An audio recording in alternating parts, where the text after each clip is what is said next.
கோவை மாவட்டம் மேட்டுப்பாளையத்தில் சூறைக்காற்றுடன் பலத்த மழை பெய்ததால் விவசாயிகளும் பொதுமக்களும் மகிழ்ச்சியடைந்தனர். கடந்த சில நாட்களாக அனல் காற்று வீசி வந்த நிலையில் திடீரென இடி மின்னலுடன் பலத்த மழை பெய்தது. சுட்டெரிக்கும் வெயிலில் தவித்துக் கொண்டிருந்த பொதுமக்கள் திடீர் கோடை மழை பெய்ததால் மகிழ்ச்சியடைந்தனர். விளைநிலங்களில் நீர் தேங்கியிருப்பதால் விவசாயிகளும் மகிழ்ச்சியடைந்தனர்.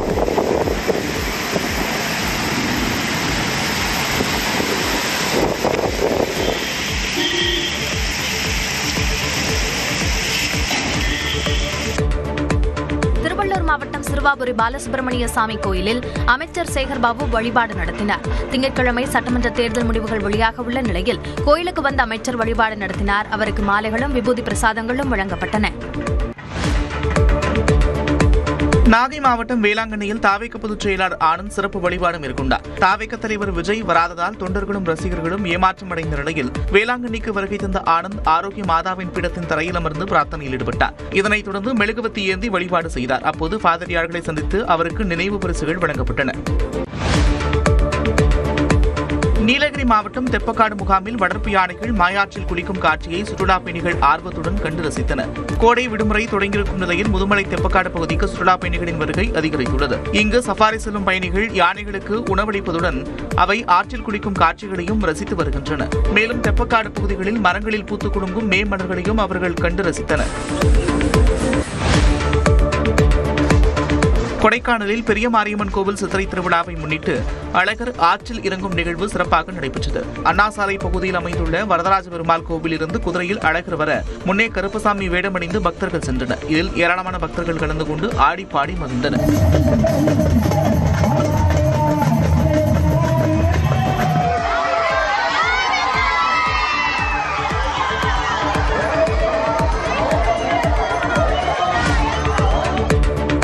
நீலகிரி மாவட்டம் கூடலூர் அருகே குனில்வயல் பகுதியில் வீட்டு முன்பு யானை உலா வந்ததால் மக்கள் அச்சமடைந்தனர்.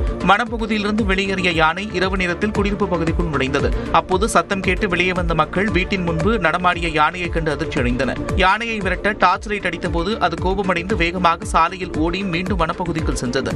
இந்த காட்சிகள் அந்த பகுதியில் உள்ள சிசிடிவி கேமராவில் பதிவாகியுள்ளன. தஞ்சாவூர் மாவட்டம் திருவையாறு ஐயாரப்பர் கோயிலில் சப்தஸ்தான விழாவையொட்டி கண்ணாடி பல்லக்கில் சுவாமி எழுந்தருளி பக்தர்களுக்கு அருள் பாலித்தார். ஐயாரப்பர் கண்ணாடி பல்லக்கிலும் நந்திகேஸ்வரர் வெட்டிவேர் பல்லக்கிலும் எழுந்தருளி ஆலயத்திலிருந்து புறப்பட்டனர். தொடர்ந்து திருப்பழனம், திருச்சோற்றுத்துறை, திருவேதிக்குடி உள்ளிட்ட 7 தலங்களுக்கு சென்று சுவாமிகள் எழுந்தருள உள்ளனர்.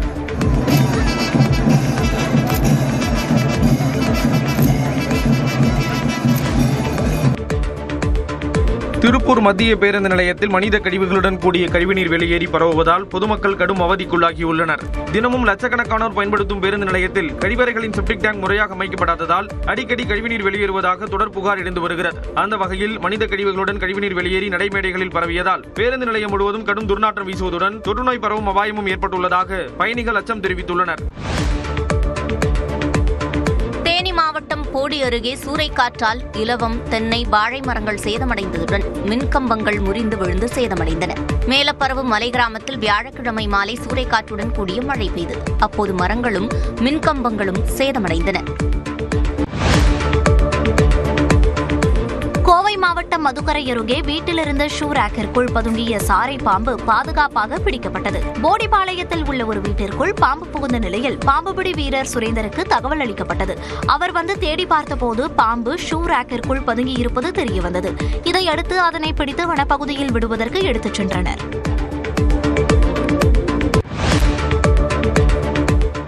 சேலம் மாவட்டம் ஏற்காட்டில் அதிவேகமாக வந்த கார் மின்கம்பத்தில் மோதி விபத்துக்குள்ளானதில் 500க்கும் மேற்பட்ட வீடுகள் மற்றும் கடைகளில் மின்தடை ஏற்பட்டுள்ளது. பசம்பாடியை சேர்ந்த துரைசாமி ஓட்டிய சுமோ கார் கட்டுப்பாட்டை இழந்து சாலையோர மின்கம்பத்தில் மோதியது.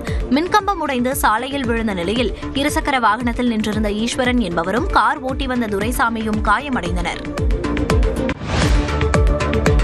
கன்னியாகுமரி மாவட்டம் காஞ்சாம்புரம் பத்ரேஸ்வரி அம்மன் கோயிலில் சித்திரை திருவிழாவை முன்னிட்டு தீமிதி விழா கோலாகலமாக நடைபெற்றது. கடந்த 23ஆம் தேதி கொடியேற்றத்துடன் தொடங்கி 9ஆம் நாளான வெள்ளிக்கிழமை இரவு தீமிதி நடைபெற்றது. கடந்த 8 நாட்களாக விரதமிருந்து வந்த பக்தர்கள் ஆடியபடியே தீக்குண்டத்தில் இறங்கி தீக்கனல்களை கைகளால் எடுத்து வீசி நேர்த்திக்கடன் செலுத்தினர்.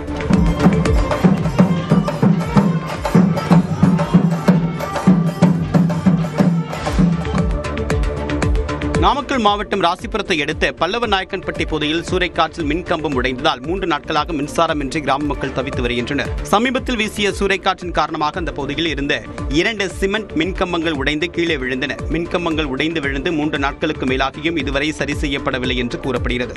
உடைந்த மின்கம்பங்களை சரி செய்து மின்சாரம் வழங்க வேண்டும் என்று அந்த பகுதி மக்கள் கோரிக்கை விடுத்துள்ளனர்.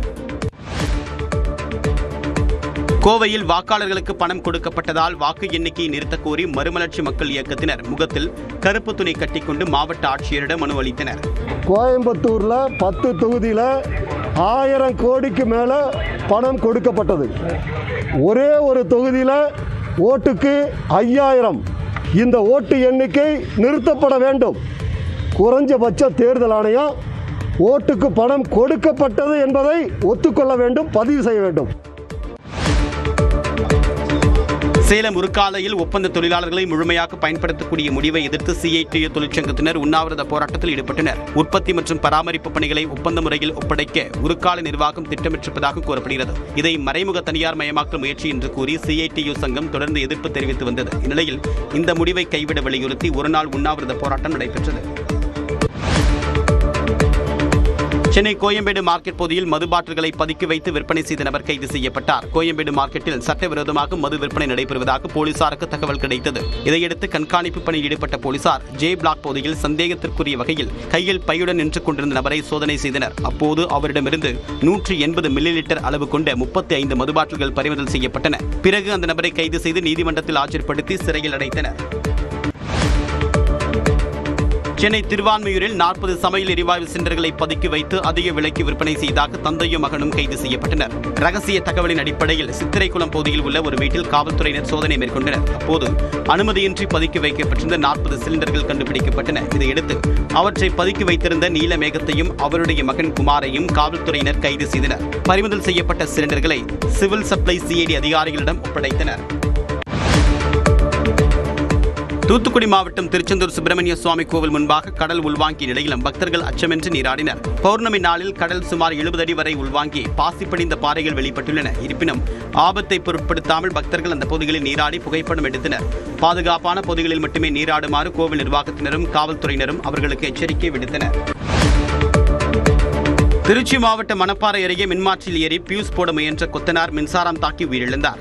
பூலாம்பட்டி கிராமத்தை சேர்ந்த இன்னாசி தன்னுடைய வீட்டில் மின்சாரம் துண்டிக்கப்பட்டதால் அருகில் உள்ள மின்மாற்றியில் பியூஸ் போட முயன்றுள்ளார். அப்போது எதிர்பாராத விதமாக மின்சாரம் பாய்ந்ததில் அவர் சம்பவ இடத்திலேயே உயிரிழந்தார். மின்மாற்றியில் சிக்கியிருந்த அவரை கண்ட பொதுமக்கள் உடனடியாக மின்வாரியத்திற்கும் காவல்துறைக்கும் தகவல் தெரிவித்தனர். பிறகு மின்சாரம் துண்டிக்கப்பட்டு மின்வாரிய பணியாளர்கள் உதவியுடன் உடல் மீட்கப்பட்டது. கிருஷ்ணகிரி மாவட்டம் ஓசூர் அருகே தனியார் கேஸ் நிறுவனத்தில் CO2 சிலிண்டர் வெடித்த சம்பவம் பெரும் பரபரப்பை ஏற்படுத்தியுள்ளது. மாரசந்திரம் பகுதியில் செயல்பட்டு வரும் ரகு என்பவருக்கு சொந்தமான ஸ்ரீவாரி கேஸ் கம்பெனியில் சுமார் 10,000 லிட்டர் கொள்ளளவு கொண்ட சிலிண்டர் திடீரென வெடித்தது. இதில் குடோன் கட்டடம் கடுமையாக சேதமானது. வெடித்த சிலிண்டரின் துண்டுகள் சுமார் 500 மீட்டர் தூரம் வரை பறந்து சென்று விழுந்ததில் 5 மின்கம்பங்கள் சேதமடைந்தன. விபத்து நேரத்தில் தொழிலாளர்கள் அருகில் இல்லாததால் உயிரிழப்பு தவிர்க்கப்பட்டது.